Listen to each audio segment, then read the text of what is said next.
महाराष्ट्र के दिग्गज राजनेता और राष्ट्रवादी कांग्रेस पार्टी के प्रमुख शरद पवार इन दिनों बड़े सियासी झंझावात का सामना कर रहे हैं। उनके भतीजे और एनसीपी में नंबर 2 के नेता अजीत पवार के तेवर ने उन्हें परेशानी में डाल दिया है। उनके हालिया बयानों ने एनसीपी को तनाव में डाल दिया है। जूनियर पवार ने कई मौक़ों पर प्रधानमंत्री नरेंद्र मोदी और भाजपा की सरकार की जमकर तारीफ की है। आपको बताते चले कि यह कोई पहला मौका नहीं है जब महाराष्ट्र की सियासत में भूचाल आया है।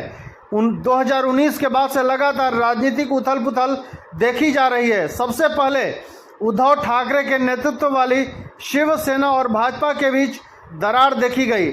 इसके बाद महाविकास आघाड़ी ने आकार लिया।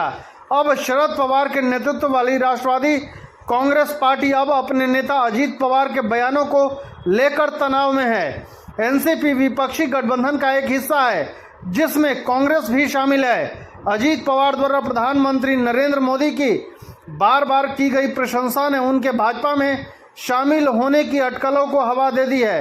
एनसीपी के वरिष्ठ नेता अजीत पवार ने 2014 और 2019 के लोकसभा चुनावों में भाजपा की जीत के लिए प्रधानमंत्री मोदी को श्रेय दिया है। पिंपरी चिंचवाड़ में मराठी अखबार सकल को दिए इंटरव्यू में अजीत पवार ने कहा कि प्रधानमंत्री मोदी ने वो किया जो अटल बिहारी वाजपेयी, लाल कृष्ण आडवाणी और मुरली मनोहर जोशी नहीं कर सके। उन्होंने कहा कि मोदी के नेतृत्व में भाजपा ने पूर्ण बहुमत हासिल किया और 1984 के बाद ऐसा करने वाली वह पहली पार्टी बन गई।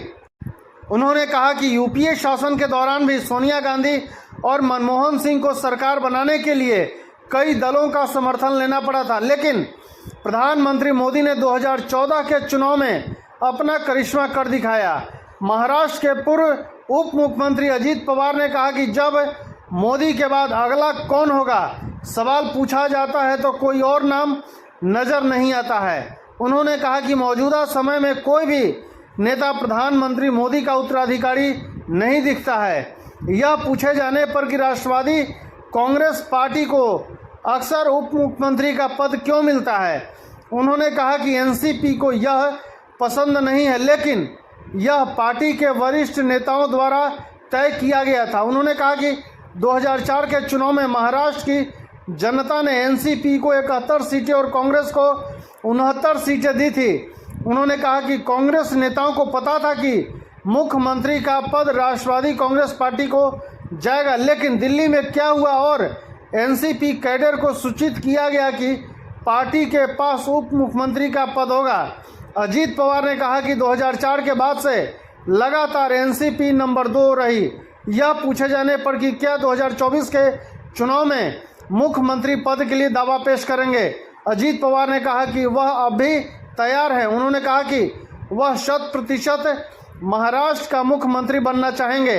अजीत पवार ने शुक्रवार को अपनी पार्टी की मुंबई इकाई के एक सम्मेलन को छोड़ दिया, जिससे राजनीतिक अटकलें लगने लगी हैं। कर्नाटक चुनाव के लिए जारी एनसीपी के स्टार प्रचारकों की सूची से भी उनका नाम गायब है।